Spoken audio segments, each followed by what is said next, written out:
batuta en semejante auditorio tan selecto, tan eh, experimentado en el tema. Bueno, entiendo que estamos viviendo un momento sumamente especial en el país. Siento que el cambio político que se ha registrado a nivel nacional también, obviamente, ha significado el cierre de un ciclo que si bien no está cerrado en su totalidad, pienso yo que hay toda la legitimidad para generar un nuevo momento estatal. Y creo que a partir de eso, y al no haber una propuesta de un nuevo modelo que haya sido votada, que haya sido aceptada, que haya sido respaldada en la elección, siento yo que se abre un escenario muy interesante de transición, creo yo, o de reformas, le llamaremos así, para lo que podría ser la reconfiguración del Estado. Y en ese marco está claro que el tema autonómico es un tema demasiado importante. Esta reconfiguración creo que en este momento está todavía pasando por una etapa, llamaremos así, de coyuntura, donde el tema fiscal, donde el tema del abastecimiento de combustible, etcétera, etcétera, están todavía predominando en la agenda, pero en algún momento esta emergencia tendrá que ya comenzar a ofrecer respuestas frente a los grandes temas que se han planteado también en el debate nacional. Rodrigo Paz ha planteado entre uno de sus pilares, que además ahora está plasmado en la propuesta de plan de desarrollo que se está socializando en todos los departamentos. No sé si han tenido oportunidad de participar, pero uno de los ejes que está planteado justamente es el eje del 50-50 como una, digamos así, una materia absolutamente ligada al proceso autonómico, pero también muy íntimamente vinculada con lo que podría ser un nuevo régimen fiscal o una nueva distribución de la renta y de los gastos públicos. Creo que este es un primer tema que me parece importante destacar, o sea, si bien los temas fiscales ahorita son los predominantes, los temas de coyuntura, abastecimiento de combustibles, el propio ajuste del equipo de gobierno, la instauración de un nuevo equipo de gobierno, etcétera, en algún momento hay que encarar la transición como un momento de reformas, ¿no? Y en ese contexto creo yo que el tema autonómico va a ser un tema obligatorio a discutir.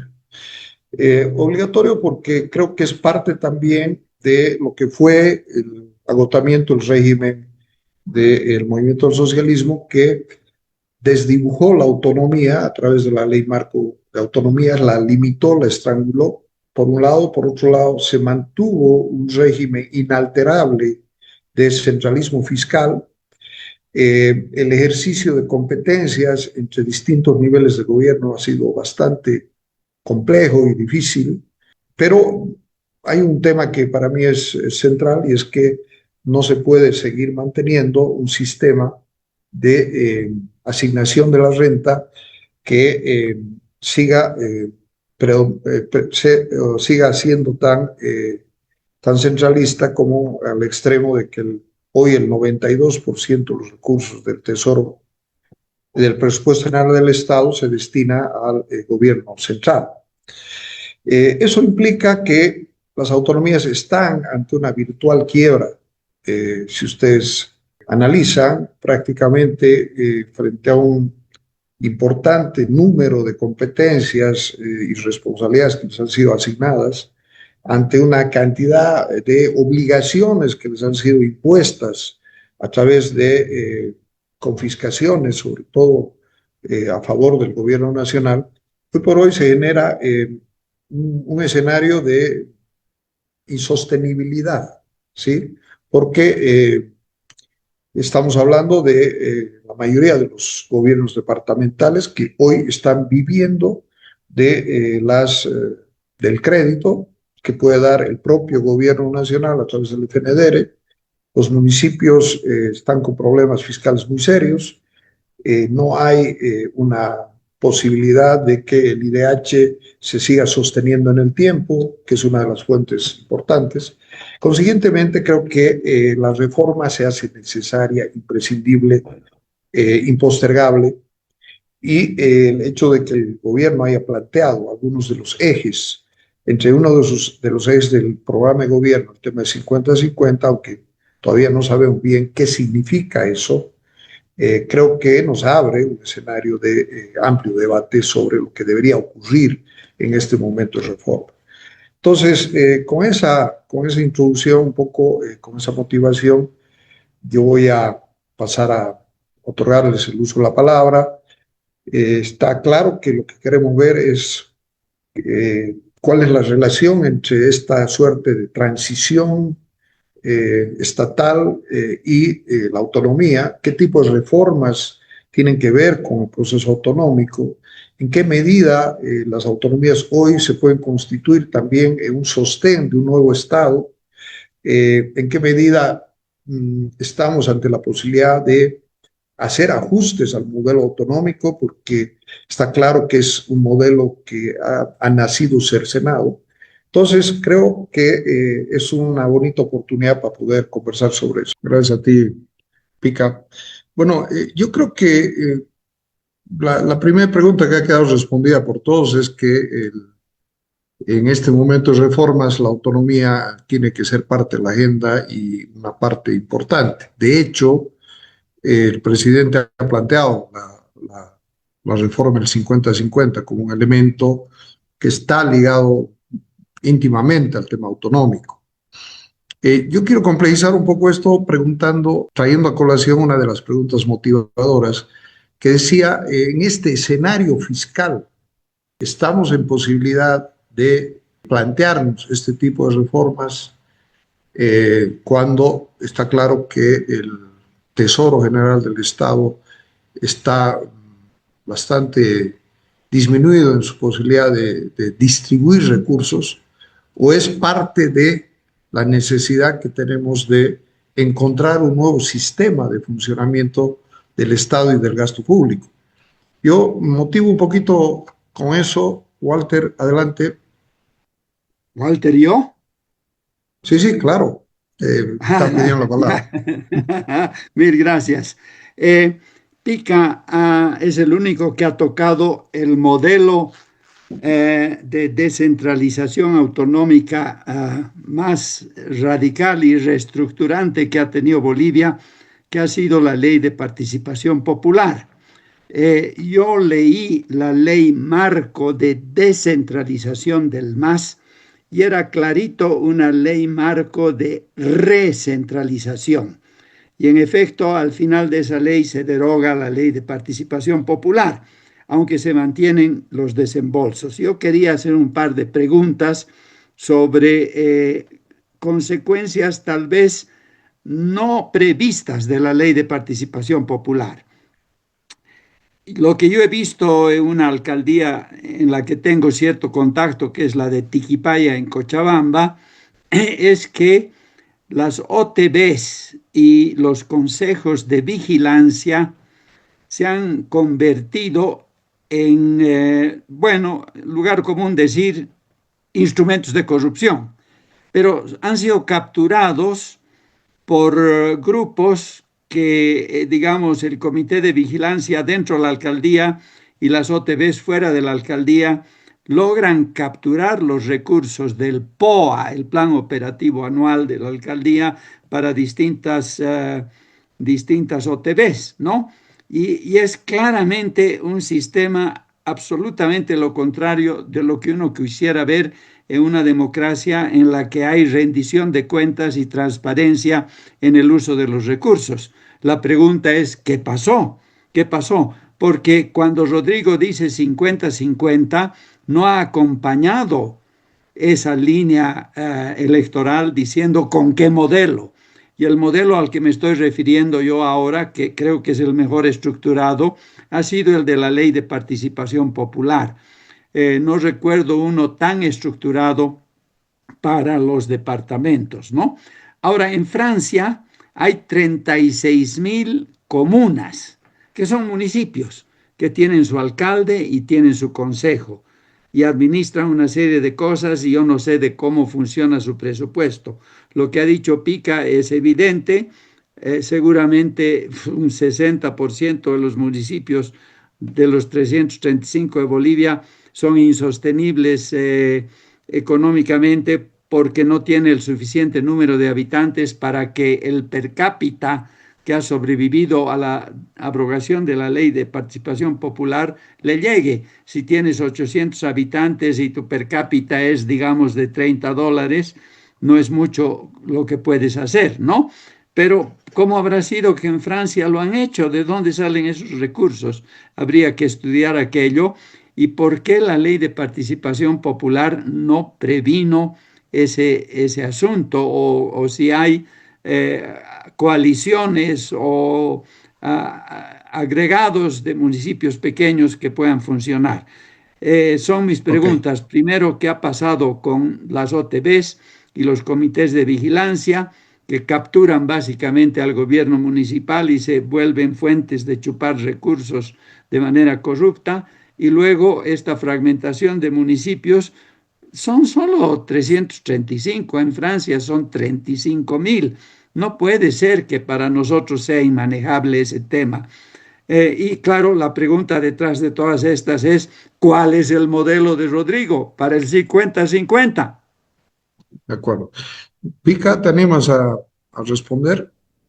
Yo creo que han habido, como en todos los procesos, elementos positivos y negativos. Sin duda, el dar lugar a la participación ciudadana, involucrar a las mujeres y hombres para controlar el manejo de los recursos, ha sido un avance importante. Pero como en muchos otros temas, hay distorsiones. No solamente que en algunos escenarios han sido los propios actores locales los que han entrado en esos escenarios, como el que planteaba el compañero Walter en Tiquipaya, sino que en otros han sido los propios alcaldes que han cooptado instituciones, a las OTBs para validar las gestiones que desarrollaban. Entonces, también tiene que ser un aprendizaje para mejorar los mecanismos para que participe la ciudadanía, escuchando la voz de todos, pero no, el tema de la corrupción sin duda es un elemento que complejiza cualquier tipo de modelo y hay que desarrollar en ese escenario mejores condiciones para participación ciudadana, control social de verdad, no cooptación de los instrumentos de control social. Sobre por qué en otros lugares cantidad de municipios, hay experiencias con países con muchos más municipios, hay otros con menos municipios.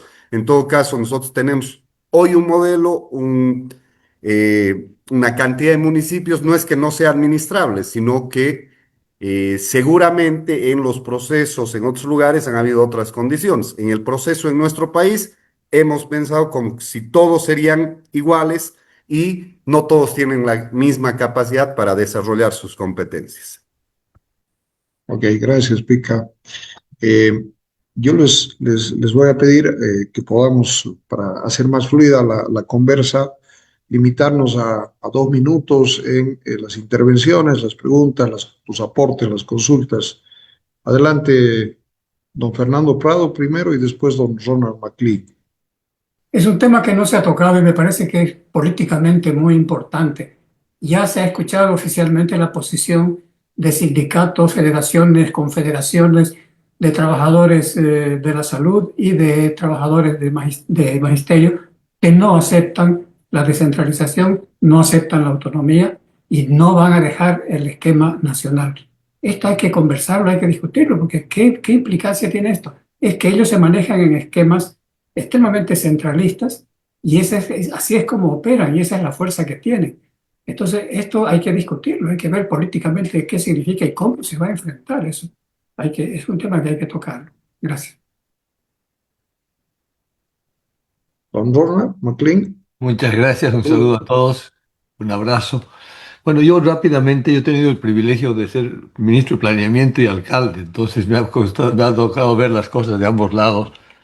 Pero este proceso de 50-50, pues también tiene que refinarse, porque 50 sobre 10 o 50 sobre 10.000 hay una gran diferencia. El momento que vive Bolivia en este momento es posiblemente el menos propicio para distribuir, porque hay poco que distribuir, o casi nada. Debe haber un costo básico de funcionamiento del Estado Nacional, que estoy seguro que ni eso lo podemos cubrir ahora. Entonces, va a ser un momento difícil de discutir la distribución cuando el país está en las condiciones menos propicias para aquello. Ese es un primer acercamiento. Luego que también creo que hemos pasado por una etapa oscurantista de la concentración del presupuesto en manos del gobierno central y del capricho de turno, pero por otro lado simplemente quiero darles el ejemplo de Johnny Player, que yo le llamo JP, ¿no? Que acaba de presentar un proyecto para Santa Cruz de unos tren balas que ni en Japón deben existir. Y bueno, resulta que si lo eligieran por alguna mala suerte, él va a decir que tiene el mandato para gastar en aquello. Entonces ahí es donde entra, yo creo, la planificación, si queremos llamarle nacional, de ver la calidad y la cualidad de los proyectos y ante todo porque tenemos una corrupción muy penetrada, muy generalizada en el país, que creo que es muy importante. Y lamentablemente, y lo hemos visto, los procesos de descentralización, especialmente un principio, se prestan mucho a la cooptación y a la corrupción local. Adelante, Jack-Pierre Trigo. Perdón, bueno, el celular está a su nombre, sí. Por favor, active su micrófono y adelante. Un poco la evolución del sistema de presupuesto y el sistema de tesorería se dio con la ley SAFO, que fue un gran avance a principios de los 96. A mí me tocó manejar y dirigir el programa del SAFCO, con lo cual cambiamos absolutamente, modernizamos todos los sistemas de presupuesto, modernizamos los sistemas de tesorería y los sistemas de control fiscal. Y hago este punto para resaltar que la pata que para mí falla y el gran problema que tenemos en Bolivia es el control fiscal. O sea, los POAs, los gobiernos municipales, los gobiernos departamentales ya presentan unos POAs bastante avanzados, hay mayor conocimiento al respecto, se han hecho cursos en todas las regiones del país, pero lo que ha fallado es la Contraloría. Yo creo que el próximo paso que tiene que adoptar este gobierno es una reforma total, absoluta de la Contraloría, haciendo de la Contraloría un sistema que realmente haga un control ex post de los recursos fiscales. Lo que estamos viendo ahora es que hay mucha corrupción, no hay una Contraloría que pueda al final de eso hacer una evaluación de ese presupuesto y de ese gasto fiscal, y por lo tanto se van de rositas y no pasa nada. Bueno, lo que debería hacer es meterlos a la cárcel. En ese caso la ley SACO es muy clara. Eso sería muy amable. Gracias. Gracias, don Jack, muy amable. Don Juan Carlos estaba pidiendo la palabra, ¿sí? Adelante. Sí, a ver, bueno, no, algunos aspectos como reacción a lo que se ha mencionado. Sí, a ver, en lo que decía Erika, yo considero que mutar hacia el parlamentarismo, en que todos los actores estén involucrados en el poder legislativo, los que actúan como candidatos, me parece excelente. Hay que manejarlo con pinzas porque en el parlamentarismo se puede pedir la cesación del gobierno y con 2/3 aquí estaríamos con el Jesús en la boca toda la semana amenazando al gobierno con revocarle su mandato, ¿no? En el tema de las prioridades, yo creo que ahora la prioridad del proceso autonómico es secundario a la reforma del sistema judicial, ¿no? La absoluta corrupción en el que se encuentra el país imposibilita el desarrollo, la inversión, etcétera, etcétera. Ese es un tema muy prioritario y probablemente tendría que ser tratado a la mayor premura posible. Yo había sugerido que se aproveche las elecciones de no me gusta llamarlas subnacionales, porque todos los gobiernos tienen la misma jerarquía ante la ley y no están por debajo del nivel central, sino se debiera llamar elecciones autonómicas, eso. Había sugerido que paralelamente a las elecciones autonómicas se plantee una reforma parcial de la Constitución para modificar el sistema judicial, pero ahí nos topamos con un tema que es reincidente en todos los gobiernos. A los gobiernos les, les da muchísimo temor someterse a un referéndum, porque las reformas parciales de la Constitución requieren finalmente una aprobación mediante referéndum, porque lo juzgan como una medición a su gobierno y le tienen miedo. Entonces, vamos a tener que dejar de tener ese miedo, porque si no se hacen reformas parciales en materia de inversión en hidrocarburos, en justicia y en autonomía, el país no va a avanzar.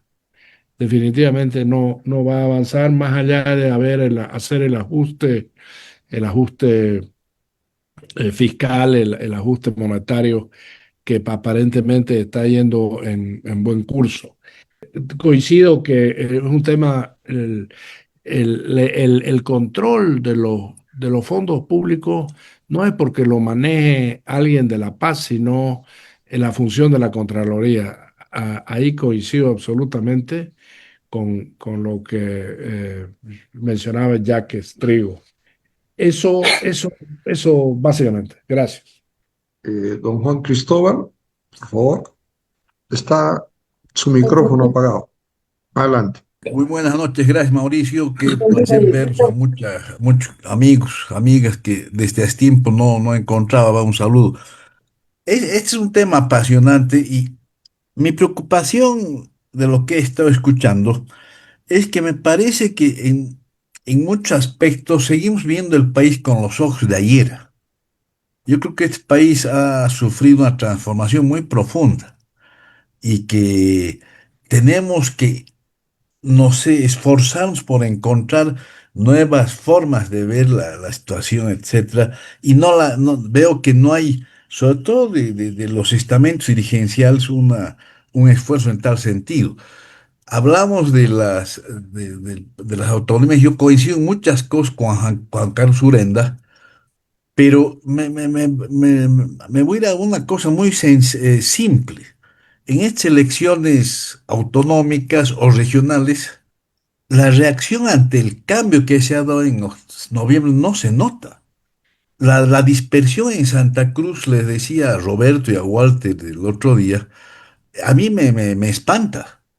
De aparecer ser uno de los polos con visión de país a partir de su región más fuertes, ante las elecciones de gobernadores y alcaldes, se han diluido si mi memoria no me falla, nueve propuestas, rompiendo toda posibilidad de cierta unificación en Cochabamba, ni qué decir en La Paz. No conozco, como excentralista que soy, más allá de estas tres capitales fundamentales. Pero, ¿cómo vamos a poder analizar, avanzar en cualquier proceso en esa dispersión? No sé quién citaba a uno de los candidatos que ofrece tres trenes balas, no sé qué barbaridad. Que puede ganar no estoy haciendo una exageración, 14% frente a las ocho candidaturas. Y son candidaturas que se van odiando cada vez más a medida que empieza la campaña. Con esa estructura, esa base, ¿qué podemos hacer?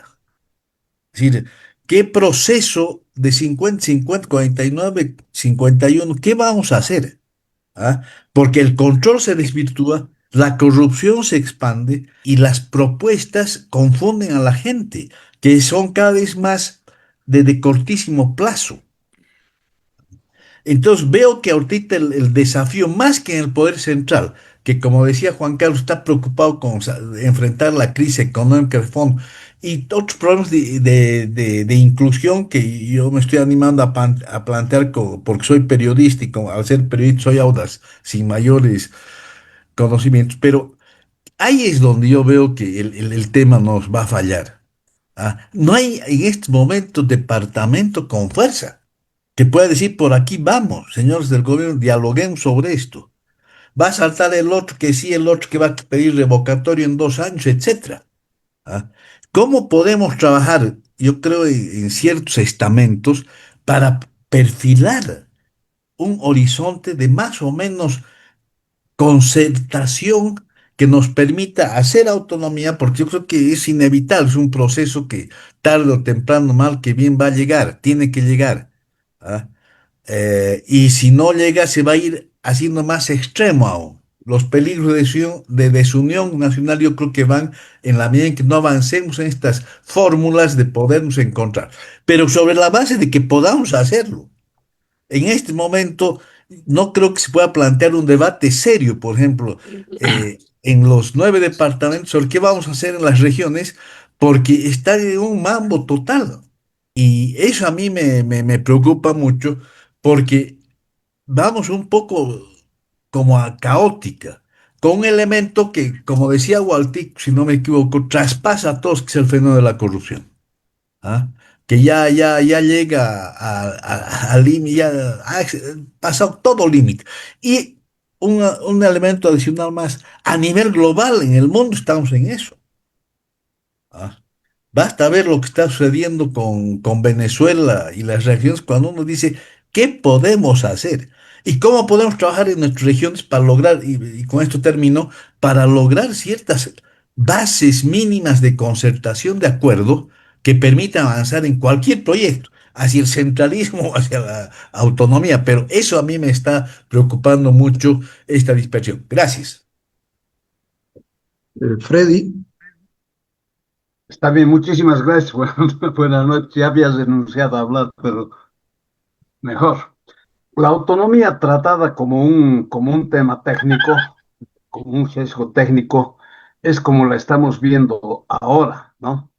Pero en realidad la autonomía, desde mi punto de vista, es un proyecto político, porque se trata de la democratización del poder, es decir, que ya no estés en un solo territorio y en una sola persona, como está en Bolivia, ¿no? Entonces, yo me pongo a preguntar si hay un sujeto autonomista en Bolivia, un sujeto que genuinamente busque el cambio político, ¿no? Entonces, porque no nos olvidemos que en 1899 la Revolución Federal, los liberales asumieron como estandarte la federalización del país. Triunfaron, ganaron, pero al final no hicieron federalización, sino otra vez unitarismo y centralizaron. Entonces, yo me estoy preguntando, ¿no es cierto? La impronta cruceña por el autonomismo, por ejemplo, como dice el Juancho, se ha diluido. Es decir, se ha vaciado el contenido el contenido político del autonomismo, ¿no? El 50-50 mismo parece una cuestión, no, les daremos, más o menos así. Y no se trata de eso, sino se trata de un proyecto político. Y para eso es necesario el cambio de mentalidad. Yo ahí lo he escuchado a la Erika, ¿no es cierto? Y efectivamente hay una relación directa entre caudillismo y centralismo. Entonces, resulta que no solo los políticos bolivianos somos caudillistas, sino también somos pues, el mismo pueblo boliviano es caudillista, ¿no? Entonces, se trata de un cambio de mentalidad muy grande y se requiere de un sujeto político genuinamente autonomista, y en este momento yo creo que no lo veo, ¿no? Los grandes enemigos, digamos, de lo que le llaman el decreto, el último decreto, el que han hecho revocar, son pues las corporaciones nacionales, son poderosas corporaciones nacionales, ¿no? El sindicato del magisterio, imposible que te acepte la descentralización de los contenidos de la educación, como dice el compañero Urenda, ¿no? Entonces, para mí es un poco eso. El sujeto autonomista no hay en este momento, se ha diluido y por eso yo pienso que este proceso más bien ha quedado un poco latente. y entonces necesitamos reconstruir ese sujeto autonomista. Esa es mi visión. Gracias, Freddy. Roberto, adelante. Gracias, Mauricio.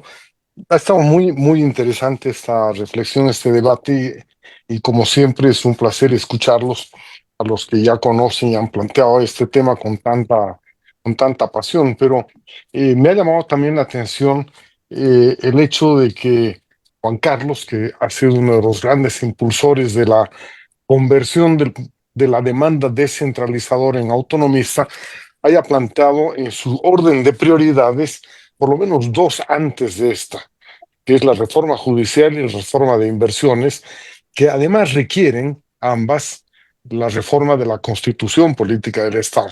Y creo que tiene razón.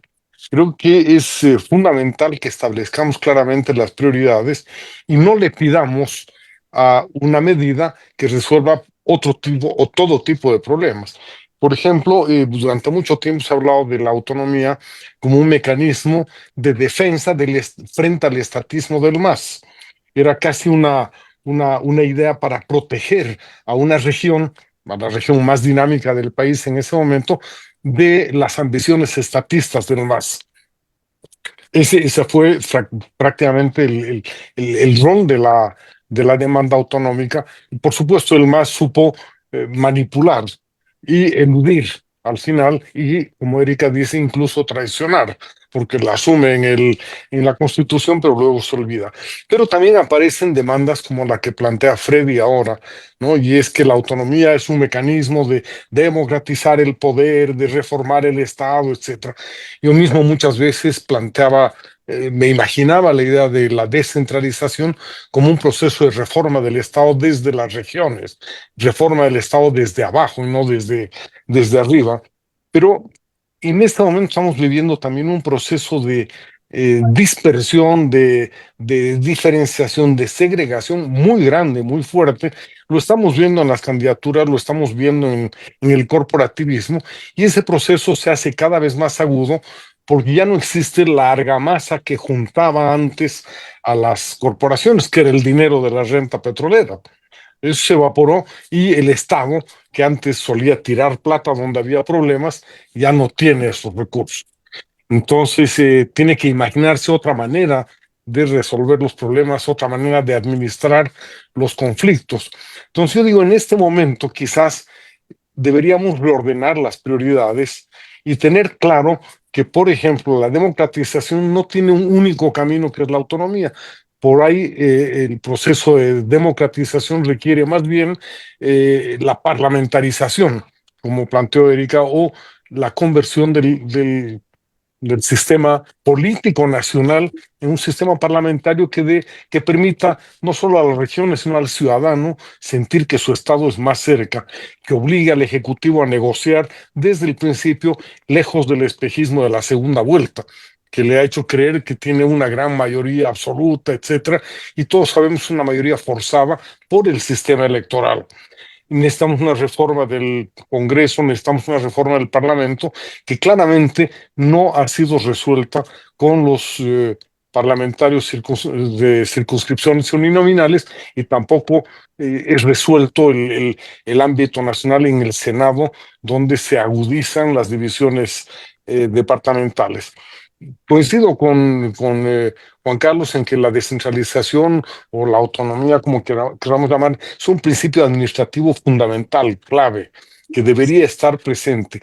Pero creo que no debemos pensar que ese proceso, y mucho menos, como dicen algunos, es el paso previo al federalismo y no sé qué, que es absolutamente necesario y que tiene que llegar, porque eso puede conducirnos a un proceso de aguda fragmentación del país, porque Juancho lo ha dicho, no existe en este momento un núcleo articulador que nos permita generar una fuerza centrípeta de unidad. Al contrario, estamos en un momento de aguda dispersión de corporaciones, de territorios, de sectores, etcétera, y por tanto necesitamos más bien imaginar algún mecanismo que nos reúna nuevamente más allá de la historia.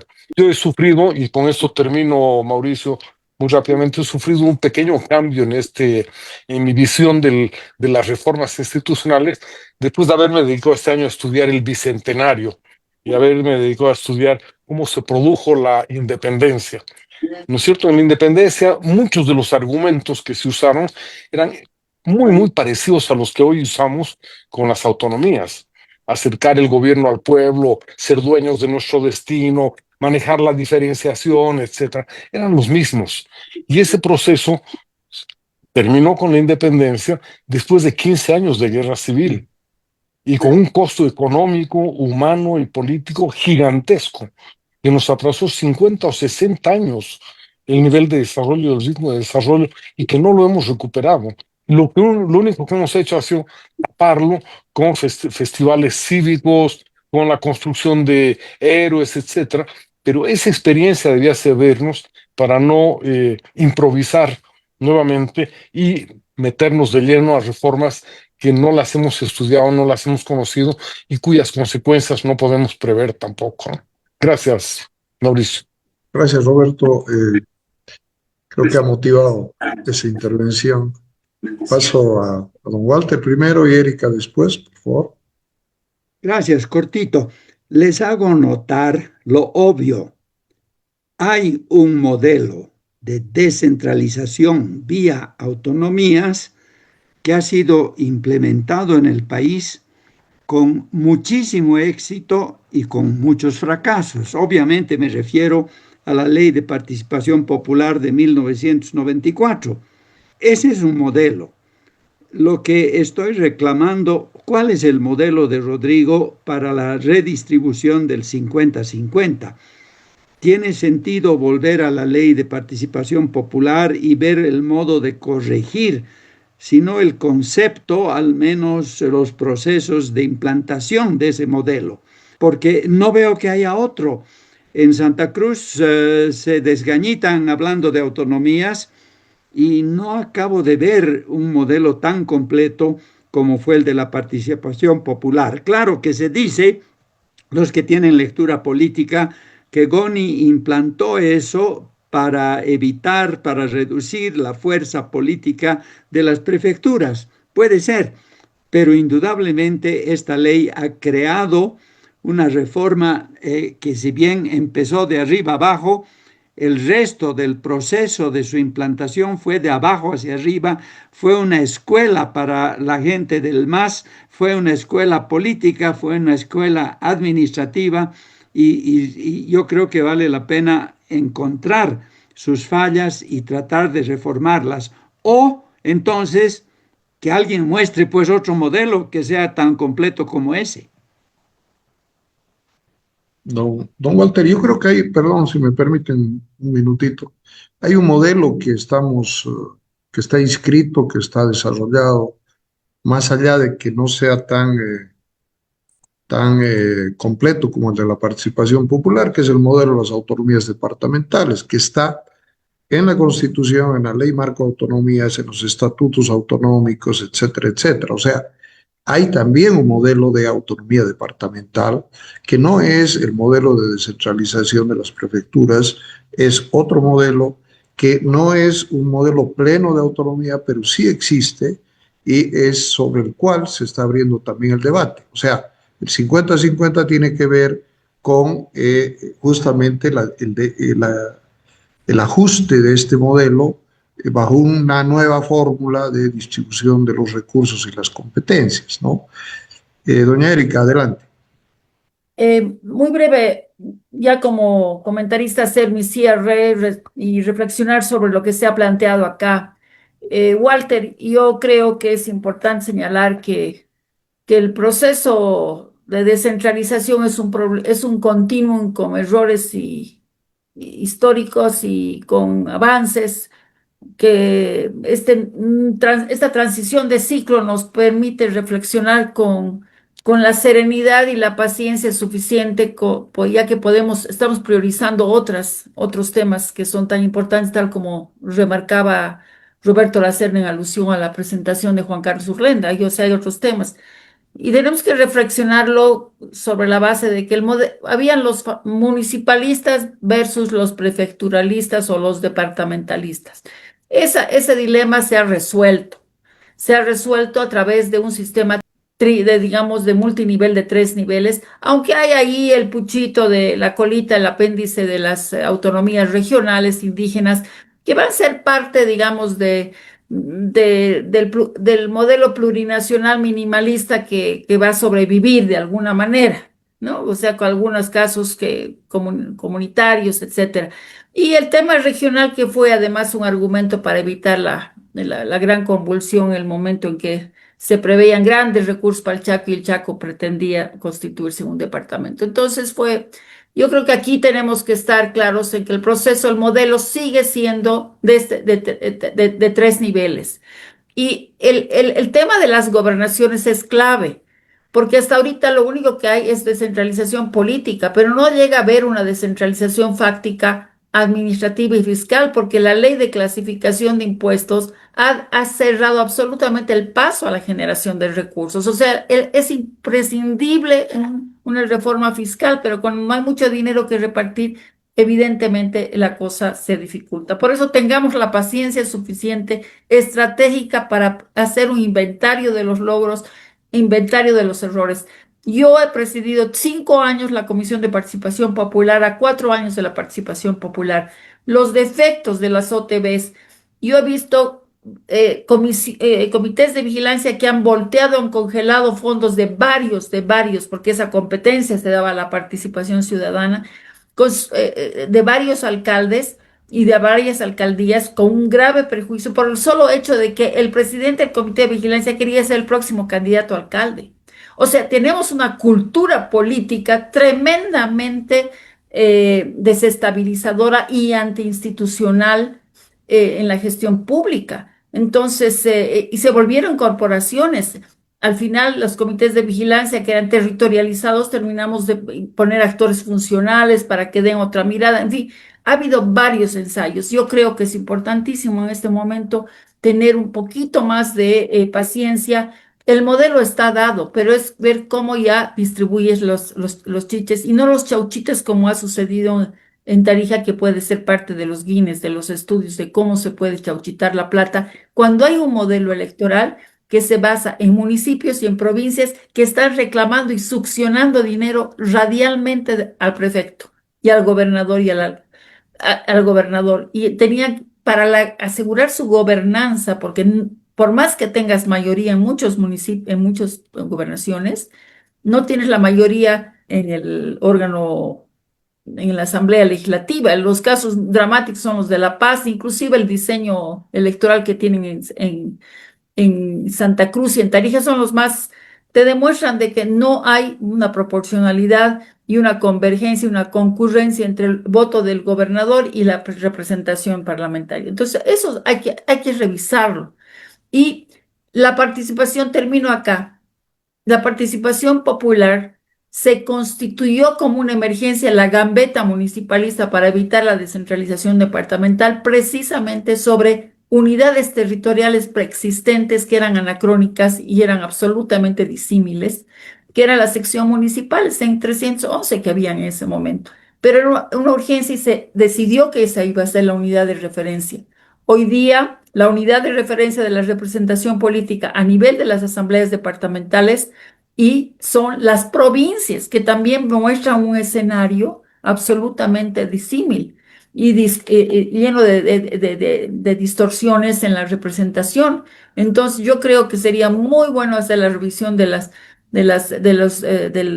los regímenes electorales. Y, por ejemplo, aquí en Cochabamba, en lugar de tener un representante por una de las 20 provincias que tenemos, o las 16 provincias, perdón, 20 son La Paz, deberíamos tener por regiones, el Valle Alto, el área metropolitana, para que se miren los ojos y trasciendan las fronteras de sus propias unidades territoriales, que son pequeñas.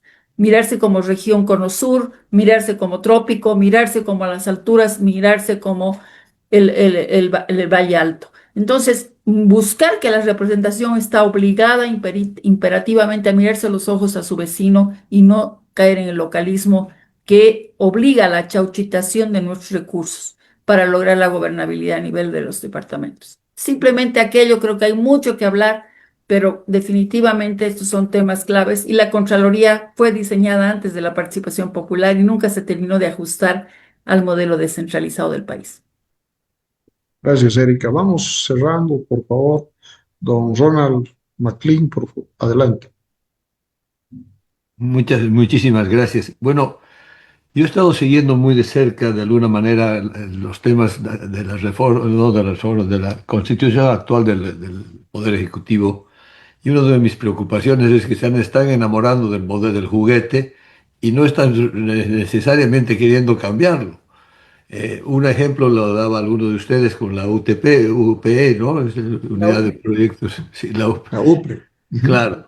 Está funcionando más o menos bajo la misma lógica y así todas las instituciones. No se han cerrado realmente, que yo sepa, las empresas deficitarias, no se ha hablado abiertamente de eso.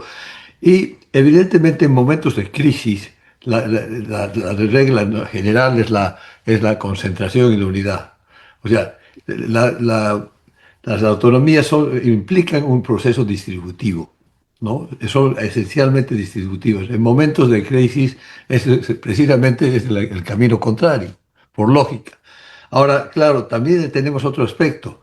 En las reformas fiscales siempre se preocupa uno de los earmark taxes, ¿no? De los impuestos que están destinados.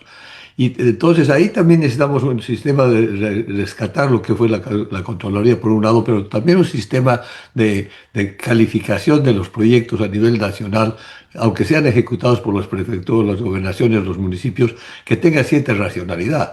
Hemos visto cómo se gasta plata en cosas que son absolutamente, o que tienen dinero y no saben gastarlo apropiadamente en lo que tienen que gastar. El caso del gobierno del MAS, donde todo el gasto social realmente ha sido mínimo en relación al dispendio que han hecho en proyectos de cemento, ¿no? Y finalmente aquí hay un problema muy grande. Es precisamente el momento de tratar de romper a la COP y ese tipo de instituciones corporativistas que están ejercitando el poder. Yo no me había enterado que habíamos votado por un cogobierno con la COP, que quieren aprobar los decretos, que observan los decretos. Ese es un poder absolutamente fáctico. Y yo creo que la prioridad en este momento es devolverle el poder al gobierno y unificar el manejo y el uso de la fuerza en el Estado. No podemos tener grupos de presión o de ejercicio de la fuerza que estén por fuera del Estado. Entonces creo que en este momento hay una necesidad de unificación, de concentración, porque hay muy pocos recursos. Yo creo que los recursos no alcanzan ni para que funcione decentemente el gobierno central.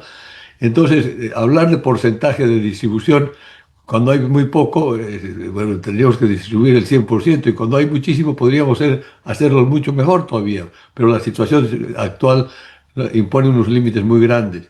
Y creo que las prioridades están precisamente en concentrar el gasto, controlarlo, hacer eficiencias y evitar todo el gasto dispensioso de la corrupción. O sea que las prioridades políticas nos van a exigir precisamente no entrar en un esquema que es esencialmente distributivo, porque el momento no nos da. Y el ejemplo más interesante históricamente es el conflicto que se dio en el gobierno del doctor Siles Suazo y Santa Cruz. Lo que a veces nos olvidamos de considerar es que el momento que Santa Cruz pedía sus regalías era un momento también de fuerte ajuste nacional. No era un momento distributivo, era un momento precisamente de estabilización y de concentración de recursos por la crisis y la hiperinflación que había heredado del primer gobierno del doctor Paz. Solamente eso. Sí, Juan Carlos, adelante. Sí, sí, dos aspectos nada más. Sí, a don Walter, hay un modelo autonómico en el país que está vigente y no lo podemos ignorar. Y no va a haber reforma que lo pueda ignorar. Es un hecho, es una realidad, está muy potente y la participación popular ya fue abrogada el 2010, ¿no? Y es importante Y aquí es importante que mencione una cosa. Al año siguiente de la participación popular, se dictó la ley de descentralización administrativa que lo único que hizo fue centralizar el territorio. Siguiendo a los descubrimientos que han hecho Acemoglu y Robinson con el Premio Nobel de Economía del año pasado, se constata que las instituciones inclusivas de Santa Cruz fueron el Comité de Obras Públicas y Cordecruz. En el directorio de Cordecruz estaban todos presentes, los obreros, los profesores, los maestros, los profesionales, y todo el edificio de la gobernación actual era un edificio donde había solamente planificación departamental. Y Goni, con la ley de centralización administrativa, anuló todo vestigio de planificación departamental a través de Cordecruz y se la entregó al prefecto elegido a dedo. Esa para Santa Cruz ha sido una tragedia que hasta ahora logramos, ni con las autonomías no hemos logrado, porque la Asamblea Legislativa no tiene ni pálidamente las competencias de planificación que tenía Cordecruz. Santa Cruz utilizó los comités de obras públicas y las corporaciones de desarrollo que la tenían los 9 departamentos, y no sé por qué no los utilizaron los otros departamentos con tanta eficiencia o efusividad como hizo Santa Cruz. Y Ronnie, a ver, el tema no es un tema distributivo. Los que somos autonomistas de verdad, no estamos pensando necesariamente en la plata, sino en las competencias. Por ejemplo, en Santa Cruz queremos nosotros determinar qué textos de estudio se enseñan en los colegios.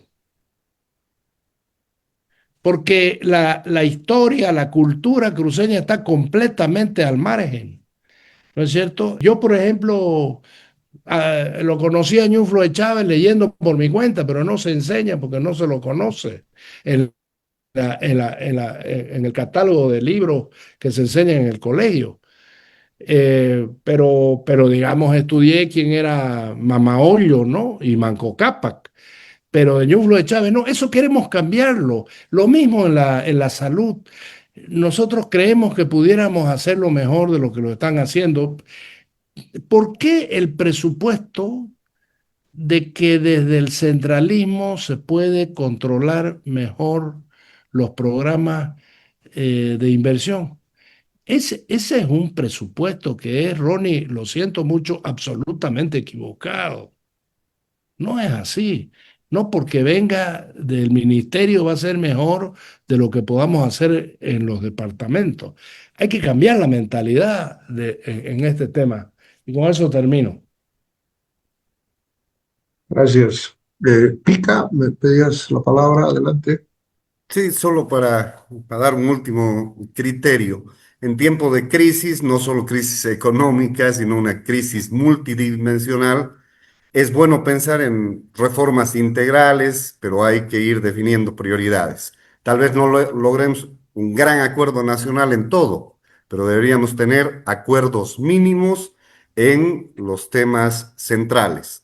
Y por otro lado, si bien la autonomía, la descentralización es, como decía el compañero Freddy Camacho, un proceso muy político, necesitamos bases técnicas, información confiable para construir esos acuerdos y darle sostenibilidad a las instituciones que al final son las que manejan la gestión pública para mejorar la vida de la gente. Simplemente eso y gracias por la invitación el día de hoy. Bueno, muchas gracias. Bueno, yo quería agradecerles a todos. Yo creo que ha sido muy enriquecedor el criterio de cada uno. Yo me voy un poquito con algunas, más que conclusiones, preguntas, ¿no? Creo que en este tiempo de reforma, el tener que tocar el tema de la autonomía, tener que incluir en la agenda las reformas a la autonomía, va a ser un hecho ineludible, más allá de que también haya que encarar otro tipo de reformas como la de la justicia, el sistema de inversiones, etc. Creo que Esto además viene reforzado porque una de las consignas importantes del gobierno es el 50-50, lo que nos va a obligar a entrar a un debate sobre el tema de redistribución de recursos o de competencias, etcétera, etcétera. Entonces, yo siento que y como que más allá de que es un mal momento fiscal, estamos con muchas limitantes fiscales, el tener que rediscutir el modelo autonómico o la Bolivia autonómica creo que va a ser nomás un imperativo. Entonces, la pregunta es, ¿hasta qué punto esa reforma es realmente una reforma democrática o es más centralismo? Creo que ahí está planteado el debate también en esta lógica de que hemos tenido hasta ahora una autonomía centralista a partir de un régimen autoritario y de un régimen centralista. Entonces, creo que ahí está planteado la gran pregunta. Creo también que distribuir recursos que no hay en un momento como este va a ser una tarea sin duda complicada, pero también tenemos que hablar de que el Estado en el territorio está nomás representado en las entidades autonómicas y si éstas están en una virtual quiebra, algún tipo de ajustes habrá que hacer a este sistema de organización del gobierno en el territorio para poder encarar el futuro y también ir construyendo el nuevo modelo de Estado, porque yo creo que aquí ha habido buenas precisiones respecto a que finalmente qué modelo es el que vamos a construir. Vamos a restablecer la república, vamos a seguir con el Estado plurinacional, etcétera, etcétera. Entonces, el escenario del debate nacional sobre las reformas creo que se va a agudizar a medida que también el gobierno va tomando iniciativas que no necesariamente se están generando en reformas. Ha intentado en este decreto incorporar elementos de reforma de la inversión pública, pero no lo ha logrado. Justamente todos esos han sido excluidos del decreto, ¿no? Entonces, creo fundamental plantearnos esta conclusión que es, creo que va a ser imperativo rediscutir el proceso autonómico en el marco de la reforma del Estado y creo que ahí habrá que ver las mejores fórmulas. Lo del 50-50, que es entregarle a las entidades autonómicas el manejo de los sueldos de educación y salud, está claro que no resuelve el problema de las autonomías, ¿no es cierto? Entonces, yo no creo que las autonomías estén dispuestas a entrar a un ajuste de ese tipo, que sería nada más que un paliativo o de una medida absolutamente coyuntural, cuando lo que plantea justamente Juan Carlos es aquí no hay una autonomía de verdad. Entonces, concibiendo la autonomía como parte de la profundización democrática, necesitamos avanzar en la reforma a la autonomía, ¿no? Bueno, eso es lo que yo planteo como más inquietudes mías, pero también rescatando el interesante y el rico debate que ha habido hoy. Les agradezco a todos por su tiempo, por haber concentrado sus ideas en el poco tiempo y a Roberto por habernos hecho partícipes de todo esto, ¿eh? Así que Roberto, te doy el cierre, por favor.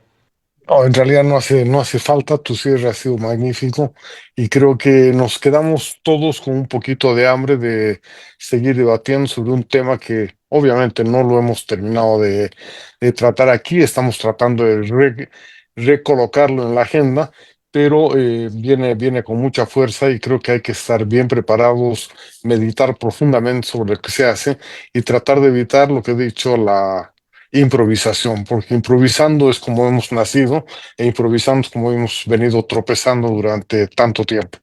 Muchas gracias, un fuerte abrazo a todos y creo que ha sido una excelente manera de recomenzar las actividades de este diálogo, al que por supuesto los que han venido por primera vez están invitados cada fin de semana, cada viernes. Un fuerte abrazo a todos, gracias a Mauricio, a Juan Carlos Urenda, a Alfonso Lema y a Erika Brockman. Cariños a todos. Chao, chao.